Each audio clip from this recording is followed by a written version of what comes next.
Hello বন্ধুরা, এখন কথা বলবো মোহনবাগানের ম্যাচ নিয়ে। আইএসএলের জয়ের হ্যাটট্রিক মোহনবাগানের। শনিবার ঘরের মাঠে নর্থ ইস্ট ইউনাইটেডকে 4-2 গোলে হারিয়ে দিল তারা। পয়েন্ট তালিকায় উঠে এলো দ্বিতীয় স্থানে। তো বন্ধুরা, এরকমই সব ফুটবলের খবর জানতে হলে আমার চ্যানেলটিকে অতি শীঘ্রই লাইক, কমেন্ট, সাবস্ক্রাইব করতে ভুলো না এবং বন্ধুদের মধ্যেও প্রচুর পরিমাণে শেয়ার করে দাও, যাতে আমার 4,000 ঘন্টা ওয়াচ টাইম পূর্ণ হয়ে যায়। তো বন্ধুরা, মোহনবাগান পিছিয়ে পড়েও 6 গোলের ম্যাচ জুড়ে মোহনবাগান আইএসএলে ক্রমশ থাবা বাড়াচ্ছে সবুজ মেরুন। তো মোহনবাগান ক্রমশ তার খেলা দেখিয়ে যাচ্ছে। আইএসএলে জয়ের হ্যাটট্রিক করে বসলো মোহনবাগান। শনিবার ঘরের মাঠে নর্থ ইস্ট ইউনাইটেডকে 4-2 গোলে হারিয়ে দিল এবং পয়েন্ট তালিকায় উঠে এলো দ্বিতীয় স্থানে।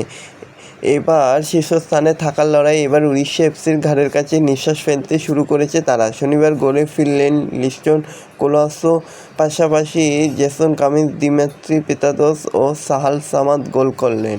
এরকমই সব ফুটবলের খবর জানতে হলে আমার চ্যানেলটিকে অতি শীঘ্রই লাইক, কমেন্ট, সাবস্ক্রাইব করতে ভুলো না এবং বন্ধুদের মধ্যেও প্রচুর পরিমাণে শেয়ার করে দাও। ধন্যবাদ সবাইকে।